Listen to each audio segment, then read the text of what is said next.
तो आज हम पढ़ने वाले हैं राजस्थान के लोक नाट्य। यस, यानी राजस्थान में कई तरह के नाटक खेले जाते हैं, है ना। तो किस किस तरीके के जो नाटक हैं वो फेमस हैं, वो आज हम देखने वाले हैं। तो ये 10 तरीके के नाटक हैं, ये सब हम पढ़ेंगे और ट्रिक से पढ़ेंगे और ऐसे पढ़ेंगे कि आप कभी भूलोगे नहीं। यस, पहला ख्याल, गवरी, नौटंकी, तमाशा, रम्मत, स्वांग, भवाई, चार बैत, लीला और फड़। यस, तो ख्याल क्या है? ख्याल, ख्याल को आप ऐसा समझिए, किसी का हालचाल पूछना। ख्याल, कोई मान लीजिए कोई आपका बहुत पुराना दोस्त है, वो आपसे मिला है आज, तो आप क्या बोलोगे? और भाई क्या हाल चाल है तेरे, क्या ख्याल है तेरा, चल रहा है क्या वहाँ संगीत, डिस्को, नाटक चल रहा है? तो वो ये बस सब कुछ। तो पौराणिक और ऐतिहासिक जो कहानियां हैं उन पे ये आधारित है ना। कोई बहुत पुराना दोस्त मिला है आपका, आप पुरानी जो कहानियां उनसे याद कर रहे हो, पौराणिक जो ऐतिहासिक कहानियां उन पे ये आधारित है। संगीत आधारित है, ये संगीत आधारित चल रहा है क्या, संगीत डिस्को, तो संगीत आधारित है ये। नाटक के सूत्रधार को हलकारा कहते हैं। जो नाटक है ना, जो लिखता है पूरा जो सूत्रधार, उसको क्या बोलते हैं? हलकारा, हलकारा, है ना। ख्याल में हलकारा कहते हैं, हलकारा। क्लियर? और ये डिफरेंट डिफरेंट टाइप्स के ख्याल हैं। ये देखो, ये सारे 9 तरह के ख्याल है ये। तो पहले हम देखते हैं कुचामनी ख्याल। कुचामनी ख्याल मतलब आंख कुछ गई, है ना, आंख में कुछ चला गया, आपकी आंख में कुछ गई आंख आपकी। तो कुछ गई तो अपन सबसे पहले क्या करते हैं? फूंक मारते हैं आंख में, है ना। आंख कुछ गई तो फूंक मारते। किससे मारते हैं? या तो कच्चे से मारते हैं या फिर गमछे से मारते हैं, उसे फूंक मार के आंख में लगाते हैं, यही तो करते हैं। तो कुचामनी यानी कि आंख कुछ गई। फिर कहते कौन है? लच्छी राम जी, या तो कच्चे से फूंक मारते हैं या फिर उगम राज जी गमछे से मारते हैं, है ना। मुख्य कलाकार है उगम राज जी। क्लियर है? कहानी कौन कौन सी है? राव रिडमल, मीरा मंगल, चांद नीलगिरी, ये कहानियां है इसमें। मेन कहानियां यही है। राव रिडमल, है ना, कुचामनी। कुचामनी यदि आंख कुछ गई है तो रिडमल, उसको मलते हैं एकदम से, तो रिडमल, मलना नहीं है उसको, आंख कुछ गई तो रिडमल। मीरा मंगल, मीरा मंगल, मीरा के भजन गाने हैं। और चांद नीलगिरी, है ना, और चांद नीलगिरी, है ना, चांद नीलगिरी एक ये इसका ख्याल है ना। और इसमें पुरुष ही स्त्री का अभिनय करते हैं। क्यों? अरे भाई, यदि स्त्रियों की आंख कुछ जाएगी, आंख में कुछ चला जाएगा, तो वो रो रो के पूरा आसमान सिर पे उठा लेंगी, इसलिए इसमें पुरुष ही स्त्री का अभिनय करते हैं। और वैसे भी जितने भी ख्याल है ना, सब में कि पुरुष ही करते हैं अभिनय, एक जयपुरी ख्याल को छोड़ के, है ना। सब में पुरुष ही पुरुष इसमें आएंगे। ओपेरा संगीत की तरह ये होता है। ये कैसा होता है? ओपेरा संगीत की तरह ये होता है। और ढोल, ढोलक, शहनाई, सारंगी का इसमें प्रयोग किया जाता है। क्लियर है यहाँ तक? जयपुरी ख्याल, है ना। जयपुर में यदि आप बोलोगे कि भाई यहाँ पे दूल्हा कौन है, तो हम ही है दूल्हे, हम ही है दूल्हा, यही बोलते हैं जयपुर के लोग, है ना। और तो हमीदुल्ला, प्रवक्ता कौन है आगे? हमीदुल्ला, हमीदुल्ला, हमीदुल्ला, हमी दूल्हा। भारमली ख्याल की रचना उन्होंने की थी। किसकी रचना की थी? भारमली ख्याल की रचना की थी। और ये एकमात्र ऐसा ख्याल है जिसमें महिलाएं भी भाग ले सकती है। मैंने बोला था ना अभी कि जयपुरी ख्याल को छोड़ करके जितने भी ख्याल हैं सब में पुरुष ही भाग लेते हैं, महिलाएं भाग नहीं लेती हैं। इसमें महिला भी भाग ले सकती है और नए प्रयोग किए जा सकते हैं, नए नए इसमें चेंजेस किए जा सकते हैं। इसमें नए नए चेंजेस किए जा सकते हैं। यस, ऐसा क्यों है? क्योंकि जयपुर के जो लोग हैं, जयपुर क्या है? कैपिटल है, यहाँ के लोग एकदम ब्रॉड माइंडेड है, तो इसलिए हम महिलाओं को भी इसमें ऐड करते हैं। ठीक है, नए नए चेंजेस करते रहते हैं। क्लियर? नेक्स्ट है शेखावाटी ख्याल। शेखावाटी, है ना। अब शेखी कौन बांटते हैं? अपनी जो शेखी कि भाई मैं ऐसा, मैं वैसा, मैं ये कर दूंगा, शेखी कौन बांटते हैं? नानू राम जी और दुलिया राणा। प्रवर्तक कौन है इसके? नानू राम जी, और इसके हैं दुलिया राणा। यदि कोई शेखी बांटेगा तो सब उसको, उसका दुलिया का हुलिया बिगाड़ देंगे, सब उसका हुलिया बिगाड़ देते हैं। शेखी बांटने वालों से सब दूर रहते हैं, है ना। कोई उनसे बात करना पसंद नहीं करता है, उनसे कोई बात करना पसंद नहीं करता है जो शेखी बांटते हैं। तो दुलिया का हुलिया बिगाड़ देंगे शेखी बांटेगा तो, है ना। और नानू राम जी, उससे सब लोग ना करते, ना ना ना ना ना, सब मना करते हैं उससे सारे काम के लिए। तो नानू राम जी शेखावाटी अपनी शेखी बांटते हैं। नानू राम जी अपनी शेखी बांटते हैं। क्लियर? और सब उसको क्या करते हैं? चिढ़ाते हैं, ऐसे व्यक्ति को सब उसको चिढ़ाते हैं कि भाई वो तो ये बोल रहा था, मैं तो ये हूँ, मैं वो हूँ, बताओ कैसी ऐसी बातें करता है, सब ऐसे बोलते हैं ना। तो चिड़ावा झुंझुनू में इसका मुख्य केंद्र है, और इसलिए क्या बोलते हैं इसको? चिड़ावी ख्याल भी बोलते हैं। क्लियर है? शेखावाटी ख्याल क्लियर है? ठीक है। नेक्स्ट अली बख्शी ख्याल। अली बख्शी अहीर बाटी, अली बख्शी अहीर बाटी, ये आपको याद रखना है। अली बख्शी यानी अली बख्शी अहीर बाटी भाषा में है। अहीर बाटी यानी राठी भाषा में है। ये अहीर बाटी मतलब राठी भाषा में है।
नेक्स्ट है अली बख्शी। तो अली बख्शी के नाम से आपको याद रखना है अली बख्शी अहीर वाटी, अली बख्शी अहीर वाटी। यस, तो अली बख्शी ख्याल मंडावर अलवर के नवाब अली बख्श के समय ये प्रारंभ हुई थी और अहीर वाटी भाषा में ये लिखी गई है। क्लियर।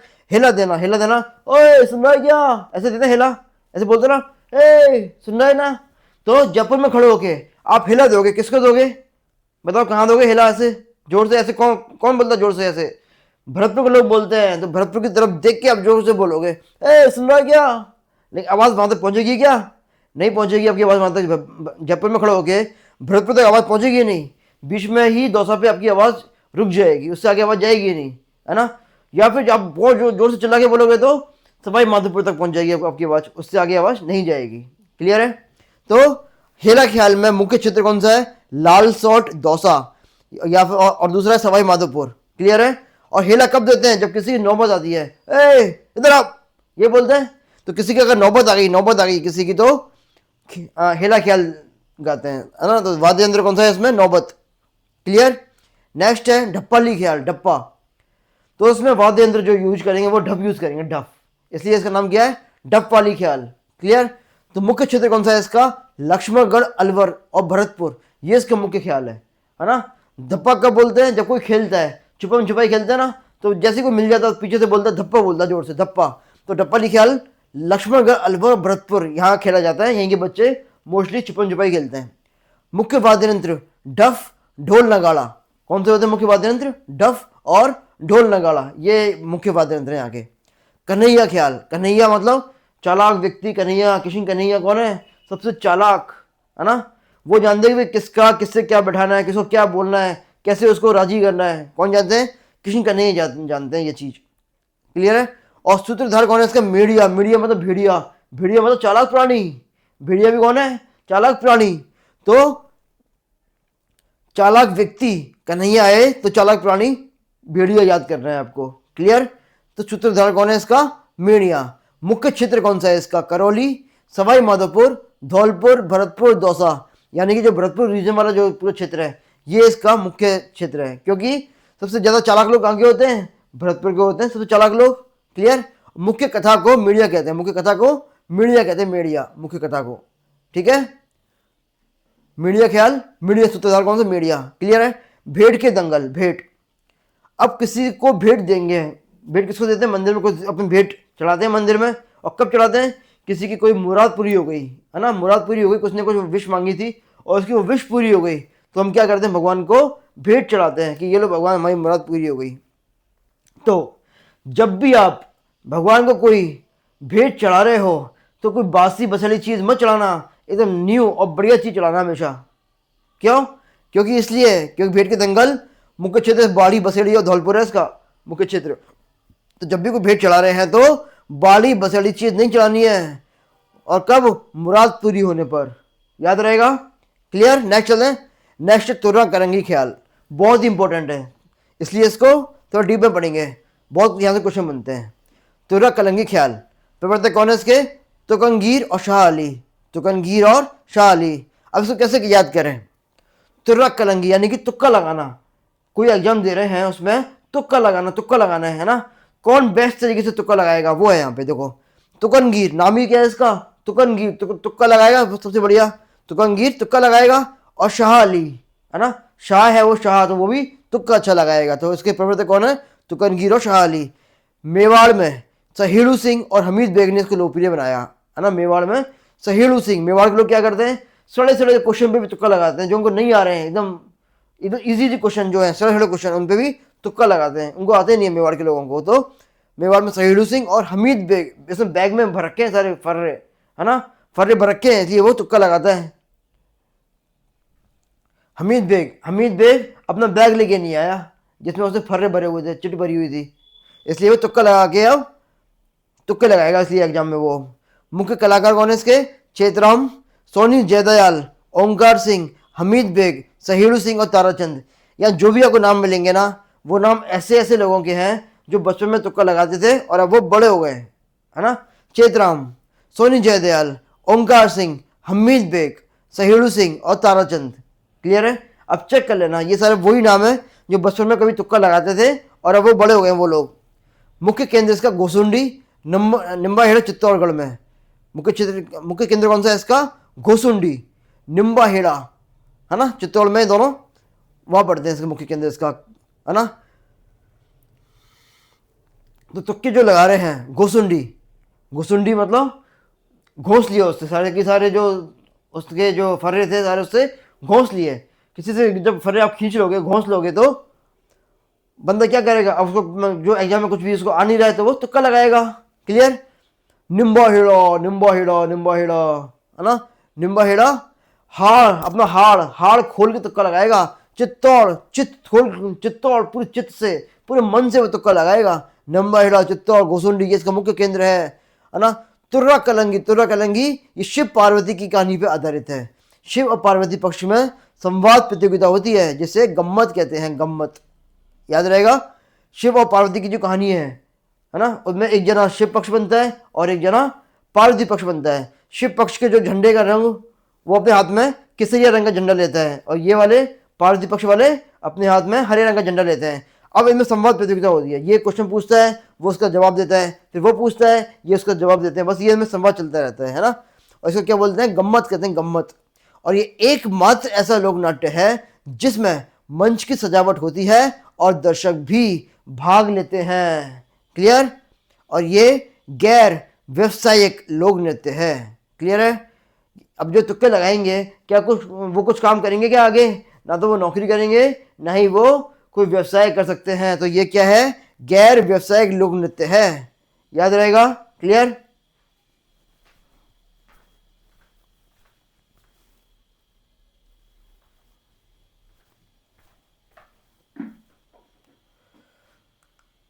अब नेक्स्ट गवरी यानी कि गुजरे जमाने की, गवरी मतलब गुजरे जमाने की, जो जमाना गुजर चुका है उसकी कहानियाँ, उसके जो कहानियाँ हैं वो उसमें देखते हैं गवरी में। तो गवरी राजस्थान का सबसे प्राचीन लोक नाट्य है। गवरी गुजरे जमाने की सबसे प्राचीन, सबसे अधिक समय तक चलता है। सबसे पुराना है तो सबसे अधिक समय तक चलेगा। पुरानी चीज़ टिकाऊ होती है तो 40 दिन चलता है ये। सबसे प्राचीन जो राज्य है मेवाड़, वहाँ पे इसको भील पुरुष के द्वारा इसको किया जाता है, गवरी को। क्लियर है। सबसे पुराना, सबसे प्राचीन है, सबसे अधिक समय तक चलता है, सबसे प्राचीन जो राज्य मेवाड़ वहाँ पे इसको खेलते हैं, और सबसे प्राचीन जो भगवान है शिव जी, उनकी कहानी पे यह आधारित है। शिव भस्मासुर जो कथा है मेनली उस पर यह आधारित है। क्लियर है। ये गवरी हो गया। अब देखो गवरी में पार्वती और शिव जी दो पक्ष होते हैं। पार्वती जी को बोलते हैं गवरी या राई बोलते हैं, शिव जी को बोलते हैं राई बुढ़िया बोलते हैं। ये नाम आपको याद रखना है। गवरी का मतलब क्या हुआ, गवरी पार्वती जी को बोलते हैं, गवरी मतलब पार्वती जी, और शिव जी को बोलते हैं राई बुढ़िया। सूत्रधार कौन होते हैं, इसको बोलते हैं कुड़कुटिया।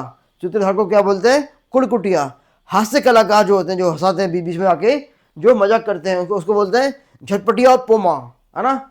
ये कोई नाम नहीं है, ये कलाकार का नाम, ये वो है एक उसका पात्र का नाम है ये।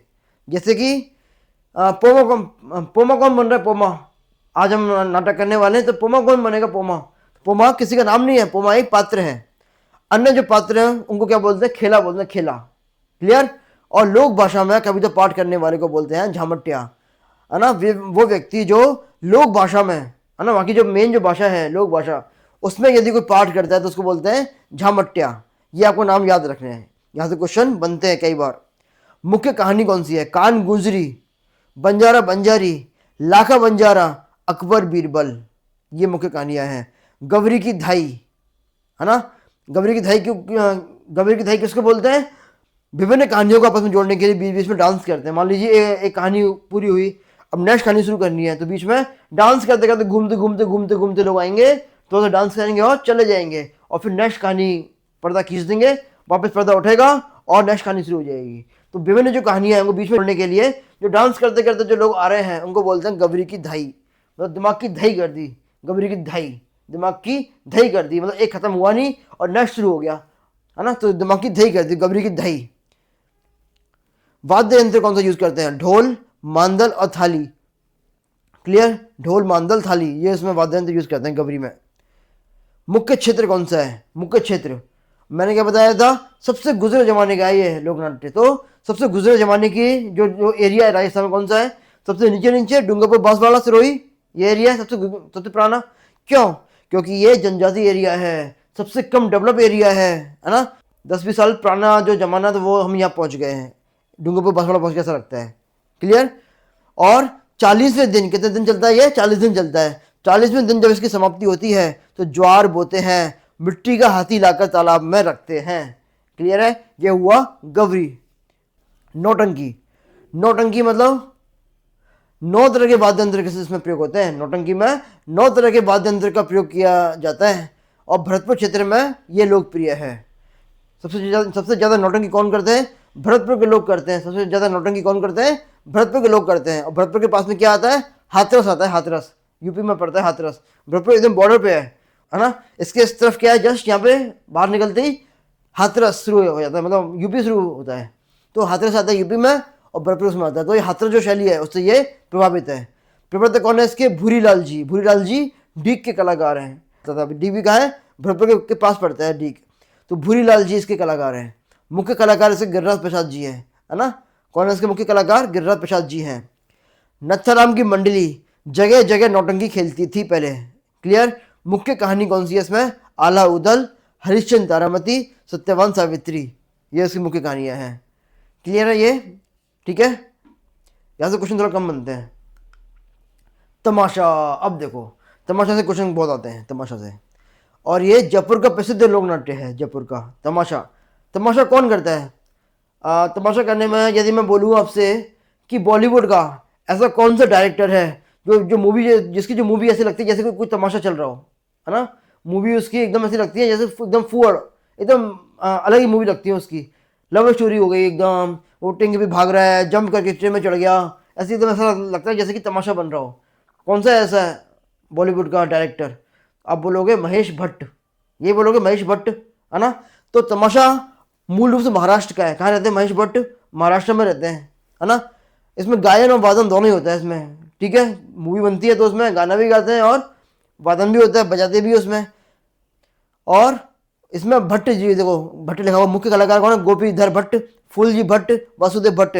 आप ये मान लो कि ये महेश भट्ट की फैमिली के ही हैं सारे लोग, है ना। जयपुर का भट्ट परिवार ही है एक तरीके से।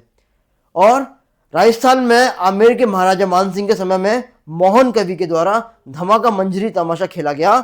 उस समय जयपुर की प्रसिद्ध नृत्यांगना गौहर खान थी। क्लियर है। सबसे पहले राजस्थान में कब आया? मानसिंह फर्स्ट के समय में ये आया था। क्लियर। आमेर के जो महाराज थे, अपने जयपुर के महाराज मानसिंह फर्स्ट, उनके समय में ये आया था। और मोहन कवि के द्वारा धमाका मंजरी तमाशा उस समय खेला गया था। धमाका मंजरी। क्लियर। उस समय राजस्थान की जो जयपुर की प्रसिद्ध जो नृत्यांगना थी वो कौन थी? गौहर खान थी। गौहर खान, है ना।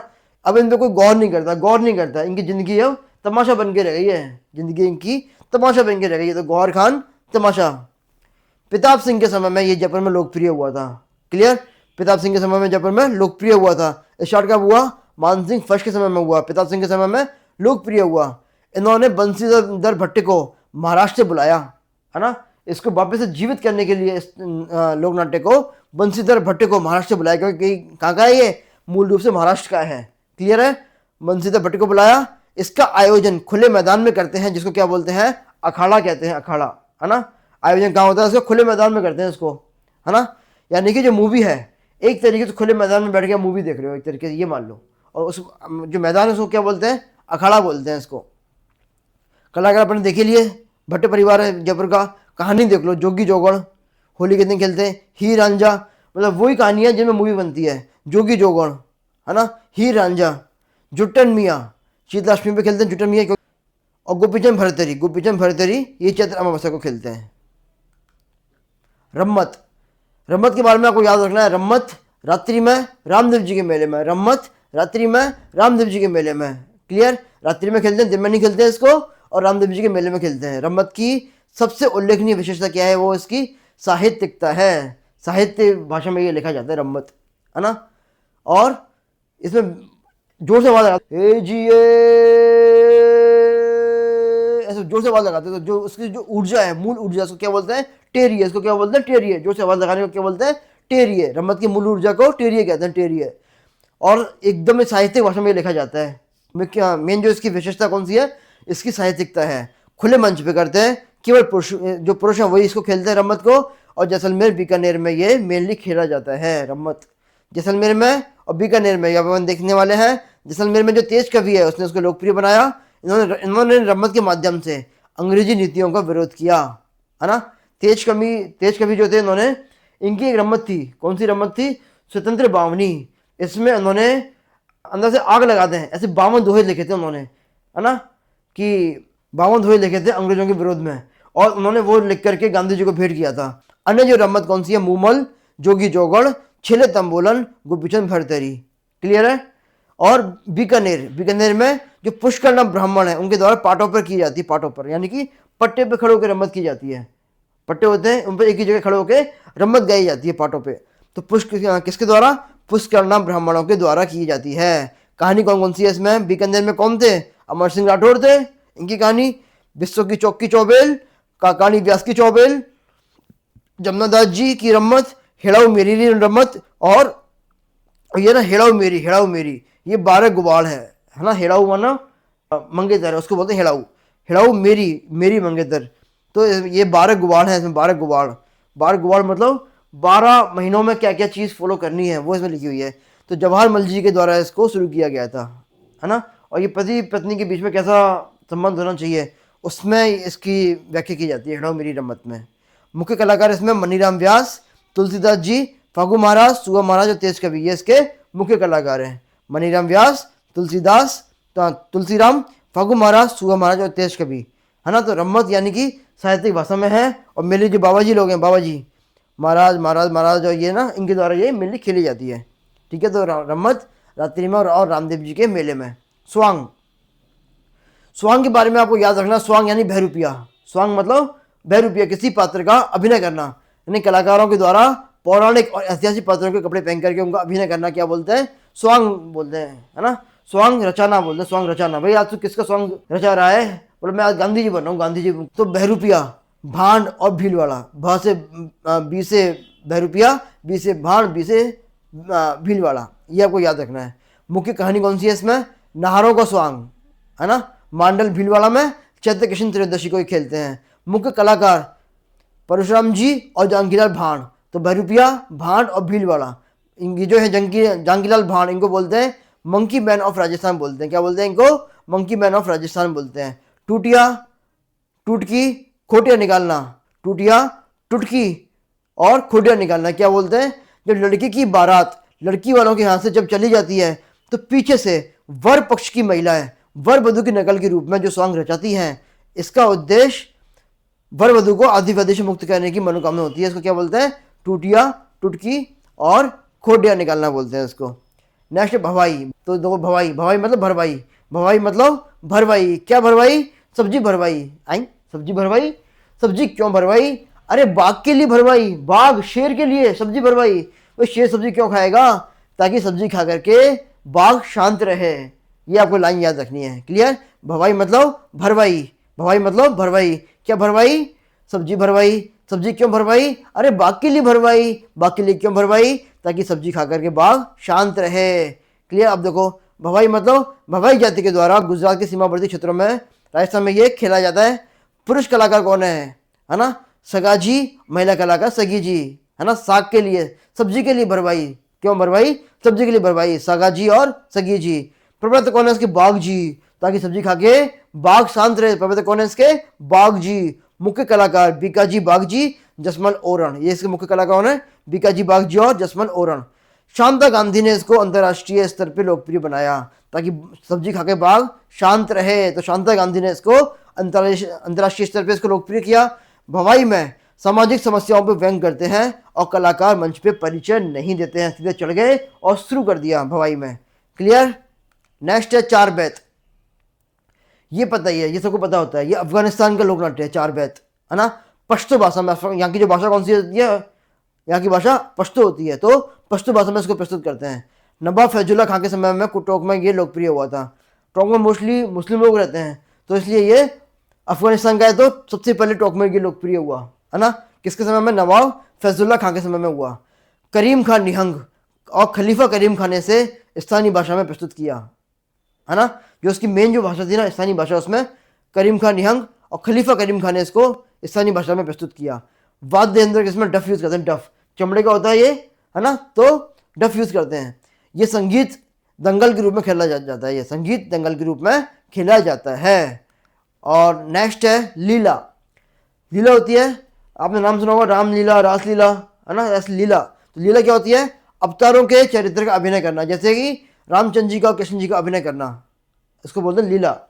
तो रामलीला देखते हैं मेरे, रामलीला। रामलीला के लिए आपको ये जो चौपाई है वो याद, जो ये याद करनी है। तुलसीदास जी की चौपाई है, तुलसीदास जी की मैंने लिखी है, तुलसीदास जी ने नहीं लिखी है। राम बिसाऊ मूक अटरू पाटुंदा रामा, राम हर गोविंद राम सुख स्वामी सिया रामा। ये आपको लाइन याद रखनी है, चौपाई, है ना। तो राम बिसाऊ मूक अटरू पाटुंदा रामा, राम हर गोविंद राम सुख स्वामी सिया रामा। क्लियर है, याद रहेगी चौपाई, 2-3 बार पढ़ना, बहुत इजीली आपको याद हो जाएगी। देखो राम बिसाऊ यानी कि रामलीला की बात कर रहे हैं, बिसाऊ यानी कि बिसाऊ झुंझुनू में खेलते हैं इसको। नंबर 1 केंद्र कौन सा है इसका, पहली जो पंक्ति है ना उसमें केंद्र है, नीचे पंक्ति में इसके मुख्य जो व्यक्ति जो उसको खेलते हैं वो है। क्लियर। पहली में कौन है, बिसाऊ, बिसाऊ यानी बिसाऊ झुंझुनू में खेलते हैं। यहाँ पे क्या होती है, मूक रामलीला होती है, मूक रामलीला, बिसाऊ, बिसाऊ यानी बैठ जाना, बिसाऊ यानी बैठ जाना, आराम से बैठ जाना, मूक शांति से बैठ जाना। मूक रामलीला कहाँ होती है, बिसाऊ में होती है। मूक, है ना, बिसाऊ मूक अटुरु, बिसाऊ में मूक होती है।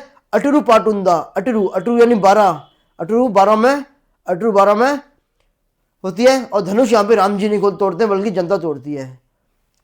राम बिसाऊ मूक अटुरु पाटुंदा रामा, पाटुंदा कोटा में होती है ना। और भरतपुर में वेंकटेश रामलीला होती है, ये आपको याद रखना है, भरतपुर में वेंकटेश रामलीला होती है। ये पहली लाइन में तो कौन थे, कहाँ पे ये होती है। दूसरी लाइन में प्रमुख व्यक्ति कौन कौन से हैं, रामा हरगोविंद, हरगोविंद स्वामी, राम सुख स्वामी, राम सुख स्वामी, राम सुखदास स्वामी, ये इसके मुख्य व्यक्ति हैं, सिया रामा। क्लियर है, याद रहेगा। नेक्स्ट है रासलीला। रासलीला तो पता ही है आपको, कृष्ण जी की लीलाएं होती है रासलीला में। कलाकार इसके वल्लभाचार्य और शिवलाल कुमावत इसके मुख्य कलाकार हैं। मुख्य केंद्र इसका फुलेरा कामा, फुलेरा जयपुर कामा भरतपुर। मुख्य केंद्र कौन से इसके, फुलेरा जयपुर कामा भरतपुर। यहाँ पे कृष्ण जी की लीलाएं होती हैं। कामा भरतपुर में नाम आपने सुना होगा, कामा का नाम बताओ कौन कौन जो कामा से, वो उसको लाइक कीजिए, एक बार अपना नाम लिख के भेजिए नीचे कि मैं कामा से हूँ। कामा जो है, ये कामा जो जगह है ये कृष्ण जी की क्रीड़ा स्थली है, यहाँ पे कृष्ण जी खेलने जाते थे, इसलिए इसका नाम पड़ा है कामा, काम्य वन। संकादिक लीला, संकादिक लीला नरसिंह भगवान की कहानी यहाँ पे गाते हैं, है ना।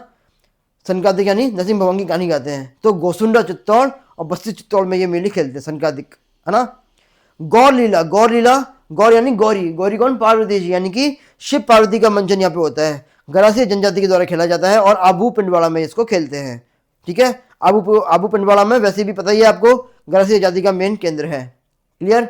और सबसे लास्ट है, ये लास्ट है फड़ वाचन। क्लियर। फड़ क्या होती है, फड़ कपड़े पे बना जीवन वृतांत। एक कपड़ा होता है 30 बाई 5 फुट का होता है, अब तो किसी भी साइज का यूज कर लेते हैं, लेकिन जो इसका मेन जो कपड़ा साइज होता है 30 बाई 5 का होता है, 30 फुट बाई 5 फुट खादी का बना कपड़ा होता है। उस पर जो कुछ कहानियों के चित्र बना के उसको गाने के रूप में प्रेजेंट करते हैं और इसको बोलते हैं फड़ बोलते हैं। इसको फड़ बनाने वाले जो कलाकार हैं उसको बोलते हैं चितेरा बोलते हैं, चितेरा जो फड़ बनाते हैं उसको चितेरा बोलते हैं, जो चित्रकारी करते हैं, उसको चित्रा बोलते हैं। जोशी जाति के छीपे, है ना, उसको बनाते हैं। छीपे नाम क्यों रखा कि वो छीप देते हैं पूरे उस पर, कपड़े उस पर छीप देते हैं, जो पेंटिंग पे उसको छीपते हैं ऐसे, है ना। तो इसलिए जोशी जाति के छीपे उसको बनाते हैं। श्रीलाल जोशी और पार्वती जोशी नाम याद रखना है। अब देखो फड़ जो है, फड़ ये मेन 5 तरह की फड़ फेमस है।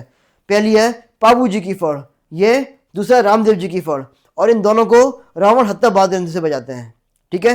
तीसरी है देवनारायण जी की फड़, इसको जंतर से बजाते हैं। रामदला कृष्णदला की, इसमें कोई भी वाद्य यंत्र यूज नहीं करते हैं। और भैंसासुर की जो फड़ है इसके बारे में एक ही, जो ये एक ही लाइन आपको याद रखनी है, एकमात्र फड़ जिसका वाचन नहीं करते हैं, है ना।